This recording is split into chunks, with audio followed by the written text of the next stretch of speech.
Welcome back to the Lagoon, everyone, and today we're going to be talking about 2024's Nosferatu. That's right, Robert Eggers' new film.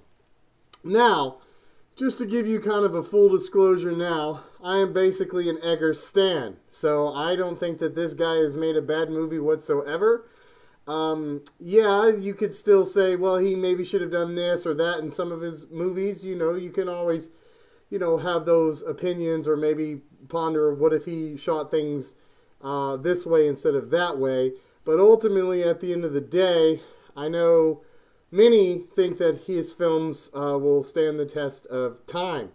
Now, if you dislike Robert Eggers and his style, that's understandable. I could see how it could be kind of too little, maybe too slow burny for you or too artsy fartsy per se. But as someone who really loves film and the over strictness and conservativeness on historical accuracy, I love Robert Eggers' films.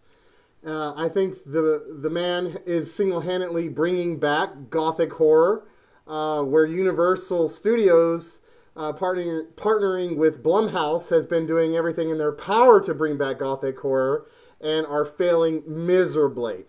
His track record speaks for itself. The Witch, The Lighthouse, The Northman, and now Nosferatu. Now, and he's later on this year going to give us Werewolf, and he's also got a couple of other scripts done called The Night, and he wants to do a Western. So he's already given us, your actual traditional witch in The Witch, and in The Lighthouse he tackled kind of more Lovecraftian elements with Descent into Madness and tentacle monsters and mermaids and stuff like that. The Northman just being a tale about brutal Vikings. It's kind of like Conan, but if it was more based on the actual, Germanic Norse kind of tale. And then, of course, we have Nosferatu, which, of course, is a bootleg Dracula. Now, Robert Eggers has been wanting to make Nosferatu for quite some time. He even directed the school play back when he was in school. And I remember listening to The Witch's audio commentary, where, if I'm being honest, he's a little self-deprecating in his commentaries. It's shocking to see he doesn't have as much confidence as you would expect someone of his stature to have, seeing as how his films are, masterpieces. But I remember him talking about wanting to make Nosferatu back when The Witch came out, and I was really excited, and then I was disappointed it kept getting postponed, and then finally kind of coming out and starting production back up in 2015. Now, Nosferatu is, of course, a silent film from the 20s. And it was a bootleg Dracula, as I mentioned earlier. And Stoker's wife, basically sued. And this is why we kind of have copyright now. And she won the court case, proving that the story was stolen from her husband's novel Dracula. And all of the film reels were told to be burned. And it's, to be, basically banished from the realm. Thankfully, a few of those footages survived, and we have it now today. Now, just to speak a little bit about the silent film, because we're going to predominantly be focusing on the 2024 version, it's a masterpiece. I mean, that in and of itself is a 10 out of 10. I will give my own retro deep dive review of that film in the future. But you've already got my ranking for it. It's a 10 out of 10. That is a masterpiece. There's no touching that film. Max Schreck is disturbing, to say the least, in that film, and it still holds up today. Of course, that was then remade in the 90s. Nosferatu the Vampire, I believe, or it could just be Nosferatu. That in its own right is a very good, disturbing film, too. That's worthy of its own video as well. I rank that pretty highly, too. That's a very dreamy, surreal, very in-your-face, intense reimagining of it. And now we have the more modern version of it. but it is pretty much the culmination of everything that you would want from a Hammer horror film and from a Universal film, all into one. Now, just to kind of discuss some little fun facts before I start getting into the review here. Nosferatu was shot on a 35 millimeter film in color by cinematographer Jaron Blaskak. I apologize if I butchered your name. I probably will. But anyways, he adopted a desaturated look using special filters. So Eggers had custom lenses made that would be traditionally used to film black and white films, but it was specifically designed to filter out. So like when certain light hits the lens, it would filter out. That's why you get those beautiful kind of creamy oranges and those blues and that beautiful kind of blue tint it has, which is a callback to old silent films. If you see like Hakeson or The Phantom of the Opera or The Hunchback from Notre Dame or Dr. Jekyll and Mr. Hyde or even the original Nosferatu, you'll see some of those shots in the original are just pure orange or pure blues. And so this is a really cool way for Eggers to kind of bring back that kind of old school kind of shot with the camera. But principal photography began in the Czech Republic in February 20th, 2023, with filming taking place at Brandov Studios in Prague by March. And pretty much everything you see in the film, except I believe the castle, which is actual castle in Transylvania, all of this was built as a set. And that's why it's so remarkable. But later on that month, the crew was shooting on location at the 14th century Rosmilt Pond. I'm sorry, it's hard to read in these glasses. Oh, my notes here. Transman Castle. The Princeton Castle and Prague's in Valdana Complex, a barrack building registered as a national landmark. And some of the exterior shots were captured in Corvin Castle in Romania, like I was mentioning earlier, and the filming wrapped on May 19, 2023. Now, let's go into some of the cast. We've got, of course, another Eggers normal for almost all of his movies except for a few, is, of course, William Dafoe, right? He's in quite a bit of his films. He's a recurring character. Then we have the great Nicholas Hoult, who, interestingly enough, played Renfield in the Renfield starring Nicolas Cage as Dracula. Of course, our leading star is Lily Rose Melody Depp. Then we also have Aaron Perry Taylor-Johnson. And then we have Emma Corrin as well. And then, of course, we have Ralph Inselson, who will later be playing Galactus in the new upcoming Fantastic Four film. So hopefully that's good. And of course, without due course, we have the great Bill Skarsgård playing Count Orlok, Dracula himself. Now, what's interesting about this is Skarsgård, of course, is Pennywise in the It's, the remakes of It, It Chapter 1 and Chapter 2. He, I would say, without a shadow of a doubt, after seeing this film, is the modern-day Boris Karloff, with the exception of him, doing his own makeup. Now, to discuss a little bit about Skarsgård's portrayal of the character, I know it's been, received well by a lot. There are some that do criticize his appearance and perhaps maybe how he portrayed the character, but overall, it seems a majority are blown away by his performance. I know I can speak for myself on that. I didn't see any Skarsgård at all. I only saw a walking corpse, otherwise known as Count Orlok. Now, to prepare for his role as Count Orlok, Skarsgård lost a significant amount of weight, and he refused to have his voice digitally modulated. And he worked with an Icelandic opera singer, Asgerger. Oh man, it's so hard to read in this. I'm sorry. Junjastarter. I totally butchered your name. I'm sorry, sir. He did this to lower his vocal ranges and character, incorporating Mongolian throat singing into his lines, and spent up to 6 hours a day having prosthetic makeup applied. Skarsgård liking his experience to conjuring pure evil.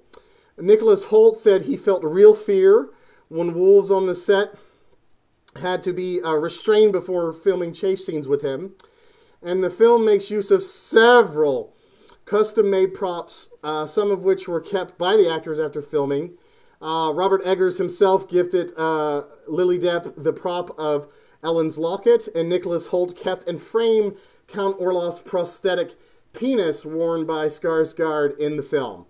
Now, in saying that, that's a minor spoiler, so I apologize. But just to kind of start talking about the film now, I'm going to go ahead and say, you know, and I might get some slack for this, but I give this film a 10 out of 10. And I really, I have a love for Dracula. Dracula is my favorite villain in all of literature, and is one of my favorite monster movies, vampires of all time. Like, it's just an awesome, evil, scary character, right? And so I've always just totally been infatuated with the story of this Transylvanian nobleman, who's really based off of Vlad the Impaler and all that stuff. And of course, there's a lot of cool, alternative history or folklore about him really being a vampire and stuff like that. We won't get into all of that because we're going to focus on the Nosferatu film itself. Now, just as saying, so that's my review for it. There's not too much to spoil about the plot unless you've never seen Dracula or don't understand that story. So I guess, I'm going to get into spoiler territories. So if you haven't seen the film, I would suggest you pause this and go spend 3 hours watching it, because it is quite a bit on the long side. But it needs to be for its plot narrative. Now, I do have some kind of slight problems with the film, and I'll discuss that towards the end or in the middle of the video here. But anyways, go watch the film. I think it's still playing in certain theaters. If you can still see it in IMAX, do so. I saw it in IMAX. It was phenomenal. I also saw it in crisp laser digital screening, which was also good. And then I saw it again, just on a standard, theater experience. And I have to say, IMAX was the best version of it. Now, it's currently out on Blu-ray as well, and 4K, all that kind of fanciness stuff. And I think there are some kind of bootleg VHS copies roaming out online there if you want to snag those before they're all gone and you have to pay like $300 for them. So go check it out. The extended edition of the film is also out on Blu-ray, and if I'm not mistaken, it only really adds about 3 to 4 minutes of extra footage. So either way, you're going to spend about 3 hours watching it. So I'll see you in 3 hours and come back here and we'll talk and discuss the film. Okay? All right, well, welcome back. I hope you enjoyed it. If you didn't like the movie, tell me what you didn't like. If you did like the film, tell me what you did like down below in the comments section. All right, so let's go ahead and just rip this Band-Aid off. I know a lot of people were kind of like shocked at Orlov's appearance. Why does he have a mustache? Well, let's take a look at Vlad the Impaler. He has a mustache, and Dracula, if you've actually read the novel, is described as having a mustache. I would say Orlov's appearance in this film is how real vampires were described in folklore and people who have encountered them back in those time periods. You have to understand, I know it may be shocking in our modern world, but a majority of people did believe in werewolves and vampires and ghosts and demons, of course. A lot of these beliefs stems from, the Strigoi and folklore, and then as Christianity and Catholicism spread, it's been incorporated into that. So it was a lot of Christian mindset that these monsters were real and the actual literal manifestation of Satan.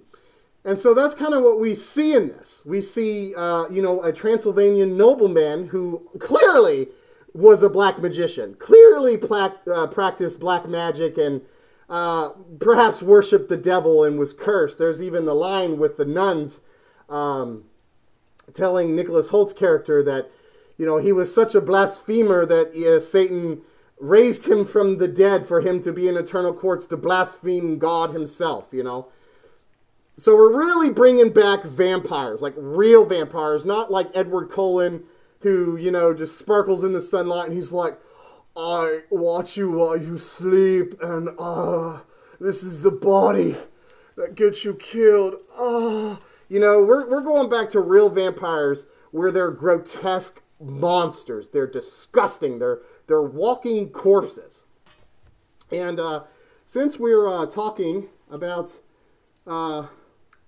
his appearance, just a little cool little fun fact here is Robert Eggers painted the portrait of what he wanted Nosferatu to look. So I don't know if you can see that right there. That's a little still from Instagram. So this man is ungodly talented, man. Writes scripts, paints concept art, films it all. I mean, he's a genius. I can't wait to see Werewolf and what else he's got in store for us all. Side note, I would love for him to do an actual Cthulhu Mythos film. I think he would nail it to a T, man. But that's neither here nor there. Back to Nosferatu. So, as I mentioned in my first Omen review, the film Possession, also inspired Lily Depp's kind of, Orlok's dark magic portrayal. I know some people have really laughed about this stuff. It's kind of become a meme in of itself. And I know in the theater when I was with Malaf, we kind of poked fun at it too after we went to see it a couple of times. But I would have to say that it goes without saying, since we're dealing with vampires, this is a very psychosexual film. So there's a lot of sexual undertones. And as I've kind of spoiled before my spoiler warning, you get to see full frontal nudity of Nosferatu himself. You get to see his ding-dong, and it's all right in your face right in there when Nicholas Hoult goes to stake him. And, of course, Lily Delp, moans a lot, and, it's a good chance to kind of go, oh, yeah, in the theater if you want to have fun. Because, she's kind of moaning about how he's coming and starts, convulsing and starts licking her tongue and slobbing. And, it's a really over-the-top, disturbing performance that is very much a homage to Possession. So, Possession, has inspired at least 2 movies of 2024. And if you haven't seen that movie, I would highly recommend you do. Just a warning, it's very disturbing. Even the actors had to go out and get therapy because they thought they kind of did get possessed for real.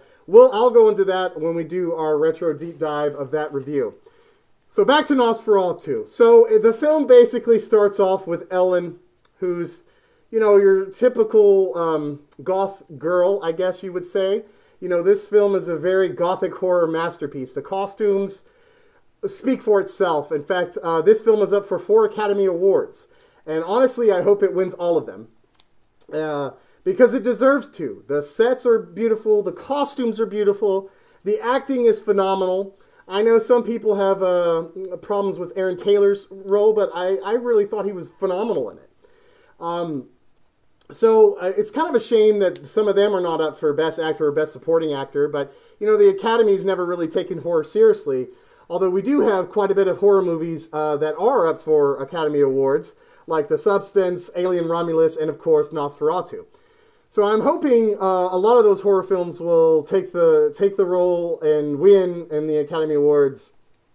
And I'm sure that those will all be known before this video comes out.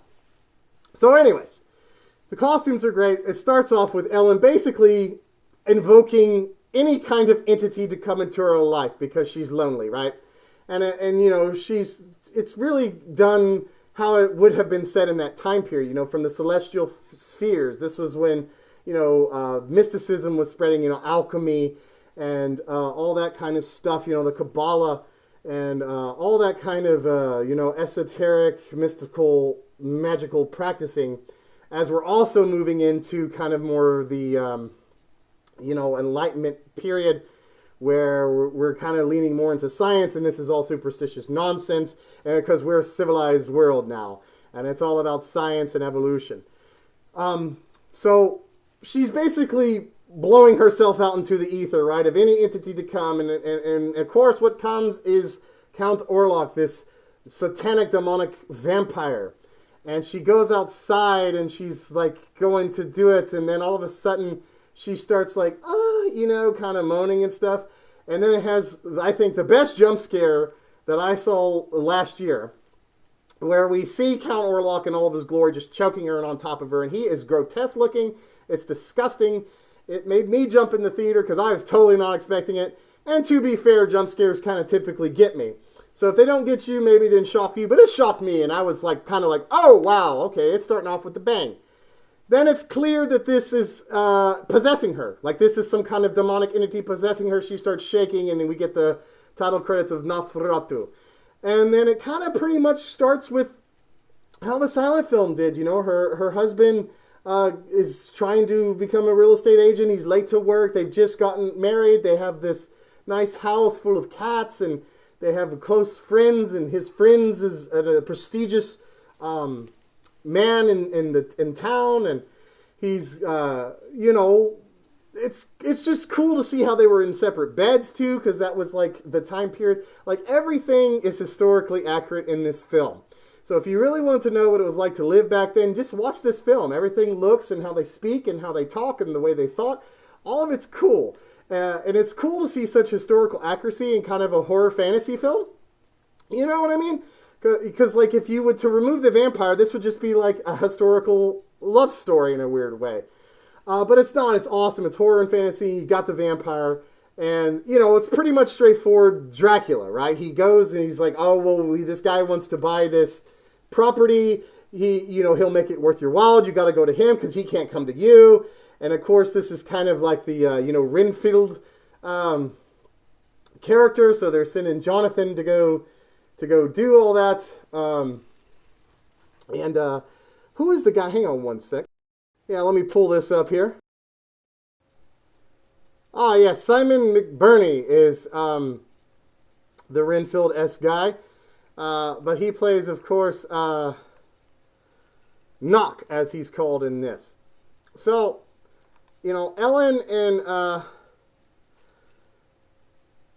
Thomas, because it's not Jonathan. Sorry, I'm used to the Dracula names. So Thomas, which is Nicholas Holt's character, and Ellen and Knock or whatever, Ellen doesn't want Thomas to go, but Thomas is like, well, Knock said I was going to get a big bonus, bro, and we can, totally get a good house and be rich and be settled for life, and then we can have a little family and have little babies and stuff and more cats and stuff. And Ellen's like, well, I don't want you to go because I had this dream, and it was like lilacs and like the death and the devil. Please don't go, and you died and all this stuff. And he's just like, oh, okay. And it's kind of like hinting at that Ellen's kind of mental or had some kind of previous trauma in her life.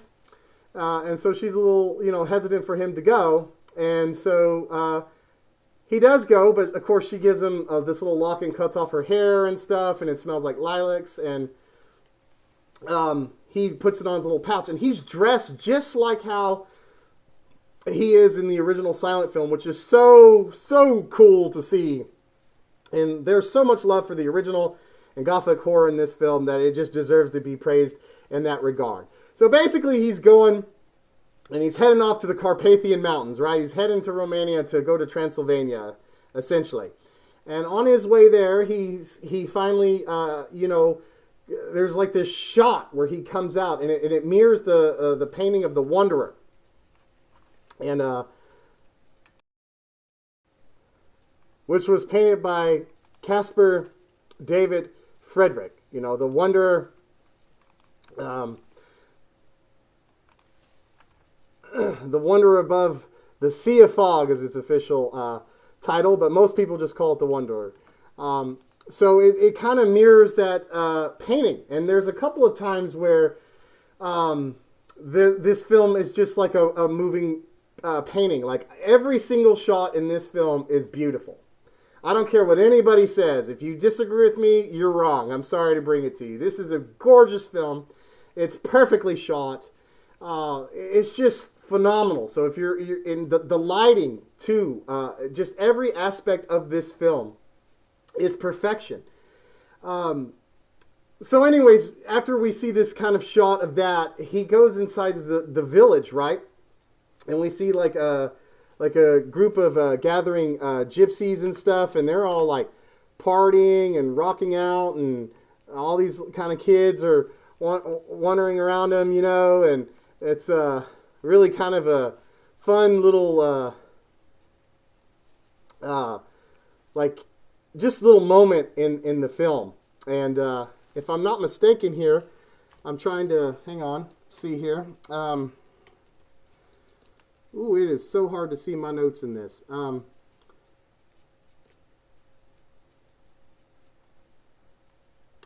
But basically, when Thomas arrives in the Transylvania village, all that was taken in one take.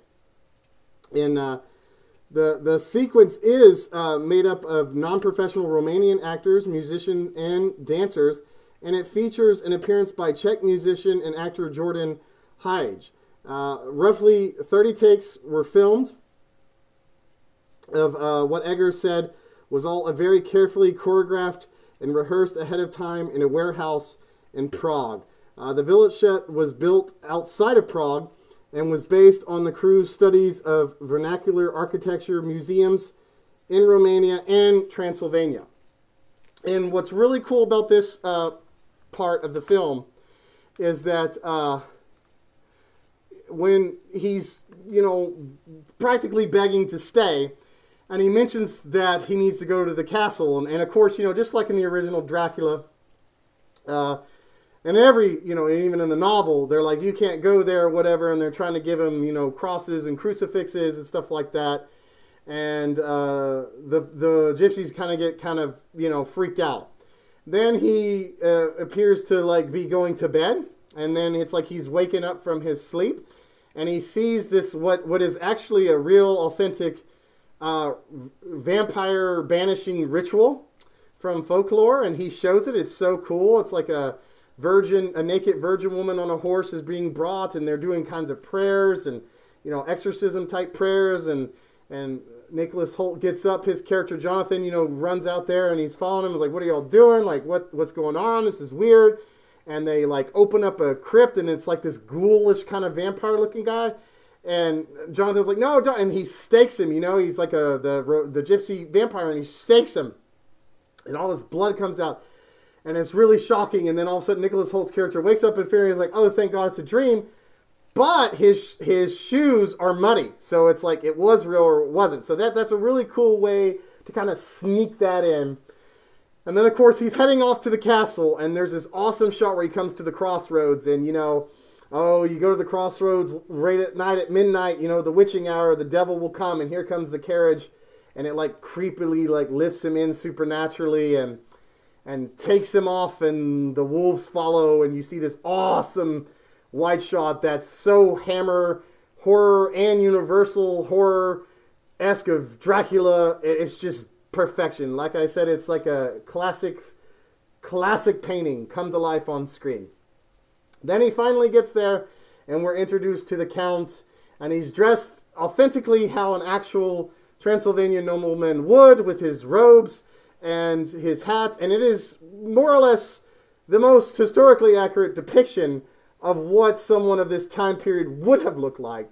And then on top of Eggers giving him the mustache and the actual what a vampire would look like. And so it's really cool. If you're really into vampires and folklore and all this stuff, you're going to really geek out. And of course, you get his creepy, commanding, foreboding voice where he rolls the R's. I can't mimic his voice. I can mimic a lot of voices, but unfortunately I couldn't do his, or I'd be spamming that all the time. But anyways, he leads him in, and it's real creepy. And it's like this, big thing, and he's like, put your things there for your convenience, and, he goes off, and you pretty much get the whole Dracula thing. He pours him wine and all this stuff, and one thing that I loved about this is, like, when he's, it's just, like, his struggling to breathe. It's like every movement that Count Orlok does is painful. And you get the sense, like, he kind of almost hates himself, too, because he says some lines later on in the film where he's finally made it to Germany with Ellen, and, alludes that he loathes himself. So, there's the iconic part where he cuts himself, and then it zooms in on Orlok's eyes, and you get the iconic Bela Lugosi eye thing going on. And then you get, just the whole creepy part of the castle. Like, that whole part, to me, was my favorite part. I loved it. It was so creepy. And you get that scene, in the extended edition, of course, you get it a little bit better. But it's that iconic scene of him walking down the hallway, and he comes, and Eggers doesn't like to cut, so he'll, or do kind of stuff, so he just kind of pans out the camera and pulls it down and inverts it, and you see the shadow.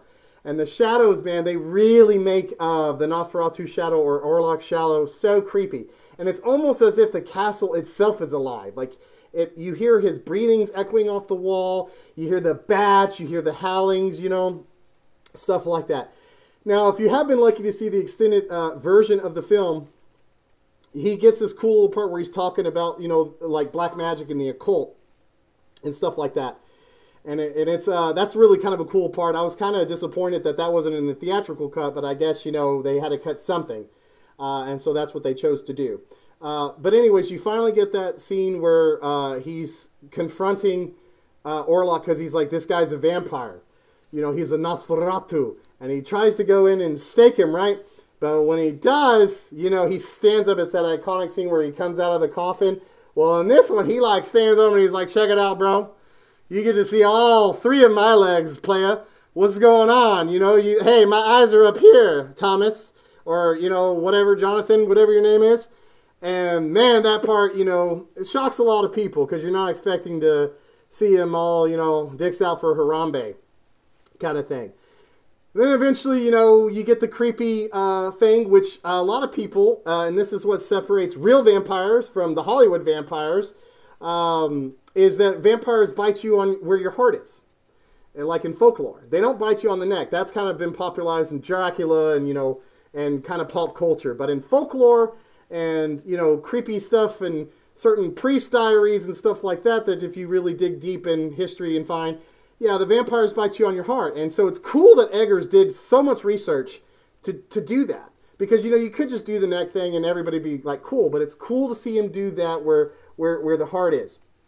And then you get that awkward scene where Orlok is biting Thomas, and he's like kind of humping him. So I know that there's a lot of themes that you could really do a deep dive in of like the sexuality of the film. And I'll just kind of talk about that a little bit here. You'll see that like Orlok really only feeds off of people that Ellen is kind of sexually aroused by or attracted by. And so that's kind of cool because it's kind of like, I feel like, like the Wolfman was trying to do, that abomination about generational trauma. Well, this is about abuse and trauma, but done right. So it's like, Orlok is a predator. He's like a sexual predator. He's an abusive. He's a sexual predator, and he's hurt this girl. And now she's married and found love, and now he comes back into her life to ruin it. And so you could really do, a fuller, deeper dive into all of this symbolism, and that could be like an hour-long video just on that topic in of itself. But I just kind of wanted to plant that there too, because we have a little bit more to discuss, and we'll talk about that when he finally gets into the town. So obviously, Nicholas Holt's character is like, well, bro, I got to bail out of this stuff, right?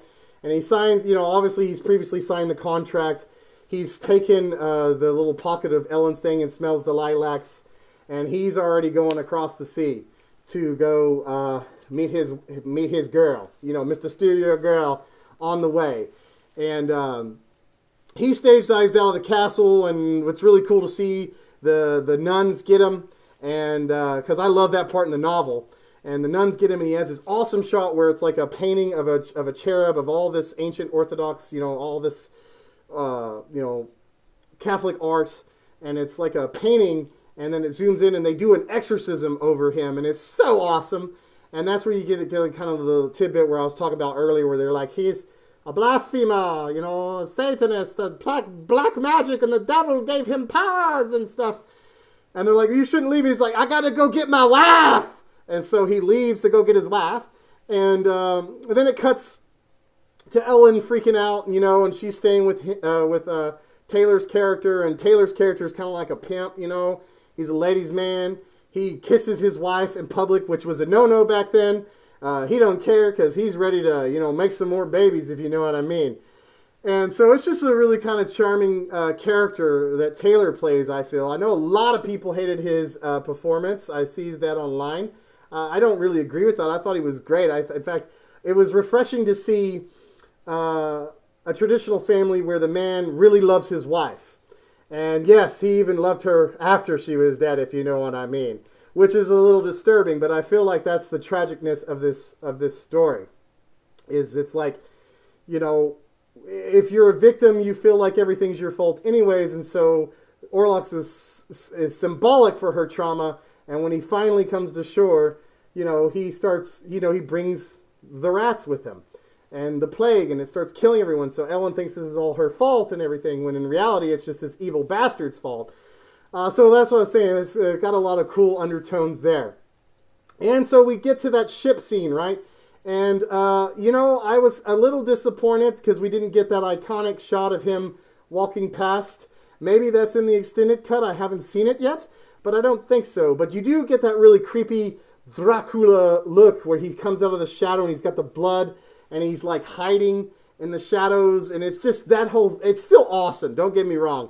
But I was really thought, like, come on, bro, you got to have that shot where he's walking across. You got to have those iconic things. That's, like, my only kind of problem. And, I mean, I guess you could argue they are there, but in their own way. But it's like, no, come on, bro, give us that iconic shot. That was my only little thing that kind of really triggered me after seeing this film. But anyways, he finally gets there, and then Thomas is finally back. And then we finally get William Dafoe's character, who's basically Van Helsing, and he's like an occultist that's really obsessed with Paracelsus, the alchemist, and I love he just steals the whole show.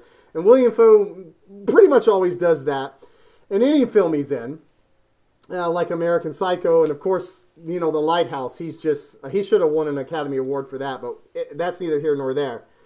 And he's got this beautiful line where he says, I have seen things that Isaac Newton would crawl from his belly or something like that. It's just awesome. That got a huge laugh every time I was in the theater and saw that. And it's kind of cool because it's kind of, I think, relevant in our time where people just blindly follow science without actually considering if it's true or not. Because, how far have we come with medical where people used to bleach people and bleed people, and if you stood against that back in the day, you were shunned by society. And so you can see the parallels of modern stuff in that regard. And so, Nosferatu's in town now, and you get that awesome shot you see in the trailer with the hand where he's like doing the magic, and it's just such a cool performance. And then you've got the Renfield character who's like got this whole like occult stuff where he's like doing black magic himself to commune with the Nosferatu and to bring him here so the Prince of Darkness can come so he can become the Prince of Rats. And if I'm not mistaken, they name drop the Illuminati. I could be wrong. It's kind of hard to understand their accents. But when they're trying to uncover all this stuff, William Dafoe finds his like secret occult books.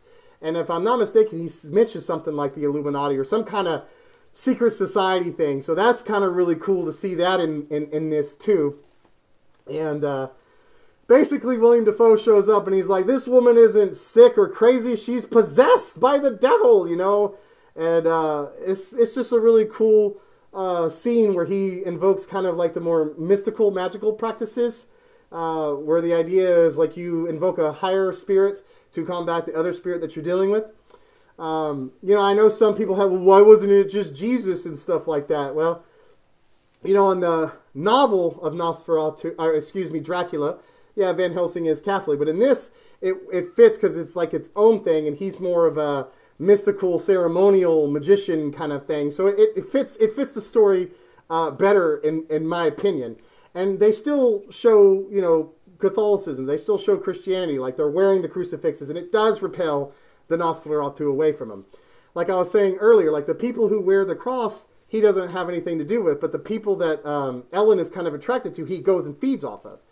And so as he's there, he reveals himself to Ellen and is like, you've got 3 days to give yourself willingly to me. Your husband ran into my arms like a girl and wanted me to love him, and we made love and stuff, and you have to give yourself to me because he betrayed you, and if not, I'm going to start killing all your friends and family because I'm such a nice guy. And we get to this scene where, she says no, right, obviously, and so then he shows up the next day and kills her best friend. And there's like this part and if you read the script, she's laying in bed with her, and it says like she plays with the cross on her neck playfully or whatever, like a kitten, and talks about how she loves her or whatever. And, some people read that in that she's bisexual or has some kind of feelings for her. And so therefore, Count Orlok kills her. But before he kills her, he kills their entire family, and they're all like little kids, right? And I remember in the theater, when she walks in to see her kids, and he's just like brutally killing them. That shocked me so bad because I was not expecting that level of violence towards children in it. And it ended up becoming my favorite part in the film because it was so shocking. Like, it stood out to me. I was like, wow, they really went there. And he just like, totally draining their blood and throws them down like they're nothing. And it's just like the total disregard for innocence and the beauty of children. And it's shocking. Like, Orlok feels like Satan himself in this film. Like, he is just evil. He's gross. He's abusive. He's nasty. And he's just, it's just creepy. And so he kills them. And of course, Taylor goes mental and then ends up, getting infected himself and starts making out with his dead wife's corpse. And they're like, well, we got to go kill this guy. And they kind of have a final meeting. And William Dafoe's character is like, Ellen, maybe I know we live in a civilized town, but back in the day you could have been a priestess of Isis, Isis, the Egyptian goddess, because she's like a seer. So they're saying like she's like a seer, so she can commune with spirits in the spiritual world, which I really like this vibe.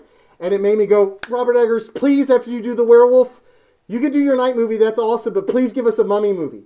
Please give us an awesome mummy movie. Like, please, please, please, please, please. You're bringing back Universal Monsters. And, please do that. That would be so cool. I think he would do a killer job doing that. So they finally kind of like have a discourse, and William Dafoe's character is like, or Baron von Franz or whatever. He's like, you basically have to deal with this yourself. You have to give yourself to him, because in the lore and in the books, the only way to kill him is if you give yourself to him and let him overfeed on you and wait till the sunlight comes and he dies.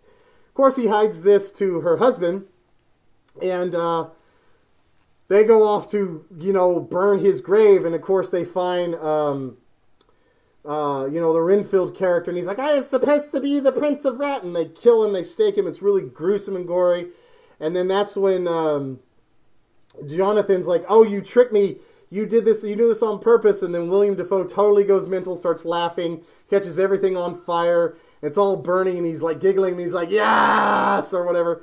It's so awesome. And then you get that iconic shadow scene where he's coming up the stairs and doing that, opens the door, and Ellen gives herself to this beast, to this Nosferatu, and it's very sexual and disturbing, and he starts feeding off of her, and I'm not even a woman, and this whole part I felt violated. So I can't imagine being a female and watching this. It's really grotesque, And then it kind of cuts and shows that, the sun's out, and she's like, no, more, or whatever. And he keeps doing it, and then he finally realizes it's sun out, right? And he looks, and he grabs her, and he's screaming, all the blood's coming out of his eyes and his mouth. It is so disgusting and gnarly. And a little fun fact that I can kind of throw in here is originally they were going to show blood coming out of his keister hole back there. But it ended up flooding the set, so they literally had to put a cork in his butthole and then refilm it. So that's kind of a fun little fact. But anyways, you get the idea. It's all this blood and gore. It's really nasty, and she kills him. And as Thomas is coming in to see his wife, she's kind of dying. You know, she's dead. And then Baron Franz comes in, and it says, you know, the beauty killed the beast kind of thing. And then you get this final shot of the film. And it's like a bird's eye view of the bed. And you get to see Nosferatu. You get to see what a real vampire would have looked like in folklore. And it is shocking. It is disgusting. And it made me want to take a bath in holy water and a normal bath and then another bath in holy water again. And go to confession. It was just it was disgusting looking. It was just like a nasty corpse. Kind of reminded me of that painting where the woman's laying on the bed and it's got like the demon on her. And it's like an old sign of possession. Yeah, the Henry, what's his last name? Henry Full Sleep painting The Nightmare. Yeah, it's very kind of similar to that, but like a bird's eye view of it. And then that's the final scene of the film, you know, essentially it leaves you with that. And I remember it was over, I just kind of sit there and I was like, wow, that's pretty fucked up, you know, like, wow, this was a dark, depressing, gothic horror fantasy film, you know. I was with my wife, and we actually dressed goth to go see it, and I looked over at her, she goes, that was amazing, and I was like, yeah, it was pretty metal. And then this guy in front of me was like, that's it, this movie is fucking trash, bro. And I was just thinking, I guess you just don't like Dracula, why are you here, kind of thing. But, you know, this film has been getting a lot of hate. You know, some people call it Midferatu. You know, they give it three out of 5 stars. I know it seems to be like you either love or hate this film, honestly. Like I said, I think there is, if I'm going to be perfectly honest, I know I gave it a 10 out of 10. There is, I guess you could say, some pacing issues. Like it does feel like there is some kind of like at least 10 more minutes of the film missing. So I thought when I heard an extended version, I thought maybe that would fix it. But it seems like they really haven't. It's kind of like it's a very slow burn, and then it kind of picks up, and then it just okay, now it's over, kind of thing. So I get, you know, some people may not appreciate like the pacing of the film. But overall I have to say that the story, the costumes, acting, it's so engaging that it's kind of like, I don't know, I kind of look past it. But I guess if I did have to say something slightly negative about the film, that would be it. I do love how popular that this has become. It has restored my faith that we possibly will get better gothic horror films out. And I love all the memes, you know, of all the people, of all the goth culture and community embracing this and making funny memes. You know, you must bounce on it, you know, all those kind of things. The fun little art. Of course, Heretic Perfume did a perfume line of the lilac stuff. You got the Nosferatu. You get the Count Orlok actual tomb. And they even had it at certain AMCs, so you could go and do a pilgrimage to that. Unfortunately, me and my wife could not find it, and we traveled to an AMC that we were sure we were going to have it. Then, of course, you got the popcorn bucket that's now going for like $100. That also came with like a rat plushies and some posters. So if you were lucky to get that, lucky you, man. I wish I could say the same so I could have it in the background here. But unfortunately, all the places around me, because I went hunting for that thing, man, didn't have it. Or as soon as they had it, they sold them out instantly. So if you were one of the lucky horror nerds to get that, props to you, man. I might end up doubling down and getting it on eBay one day. But for the most part, yeah, man, I mean, I love this film. I'm waiting for the time we show it on Spooky Fam. I'm sure we'll have interesting discussions. I know the panel may, we all have different views on this film, which will make it a fun stream. I, however, will be honest, I am a huge Robert Eggers simp. Like I have previously stated, I am an Eggers stan. I know, what's his name? Oh, goodness. Well, I know I know, excuse me, sorry. I know Martin Scorsese is also an Eggers stan, so I know I'm not alone. He said that this movie's a masterpiece, and how can you not love anything this guy does? Because anything this guy does is perfect, and wow, how awesome was Nosferatu. Have to agree with you, Martin Scorsese. You're also an amazing filmmaker, and I really appreciate all of what you have contributed to film as well. So, I guess in conclusion, go see Nosferatu. Let me know your opinion. Did you think the voice was too over the top? Did you hate the mustache? Did you wish he looked like Edward Cullen? Were you disappointed that this was more of a period piece rather than in modern times? Did you want it to be shorter, or did you want it to be longer? You know, give me your feedback. What did you like about it? What did you not like about it? You know, I definitely think that this film will stand the test of time. Now, in saying this, I think, because, you know, this is Dracula. I don't think that this at all is as good as Bram Stoker's Dracula, the Gary Oldman one with Keanu Reeves. I think that's the best Dracula film ever made. Now, in saying that, I think that that's unfair to compare that to this, because this is technically Nosferatu, although Nosferatu is Dracula. But I categorize it as kind of like two separate stuff. Like, here's the Dracula, here's the Nosferatu stuff. They're still attached, but they're separate. You know what I'm saying?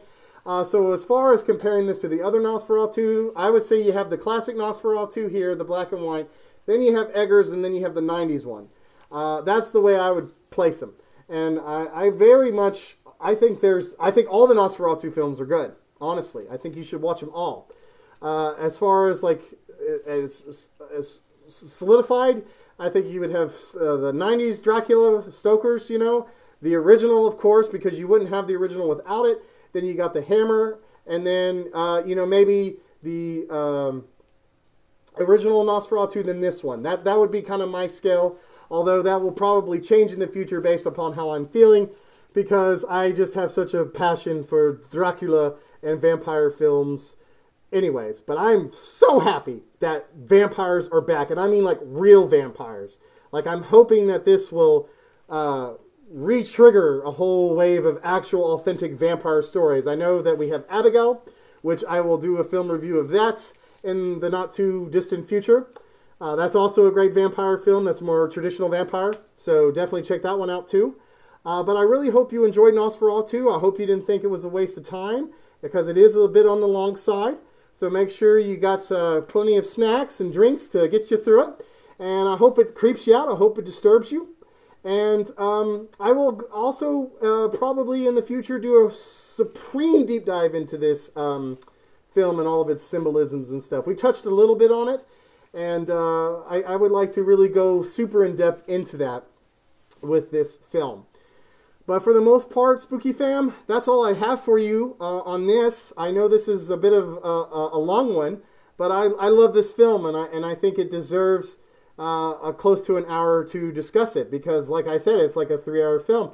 And I could have gone on and on and on and on and on about this, but I think I've taken up enough of your time, and there's plenty of other things for you to do here in the Lagoon, like visit the Grand Library, watch more retro movie in-depth reviews and other reviews that you may not have seen. And, of course, always come visit us every other Friday and every Saturday night for our spooky film films. We are currently still doing Hammer, and we will have other horror classics and silent films in store for you soon. So, as always, I hope that you enjoyed your time here at the Lagoon. Stay salty, stay spooky, and come...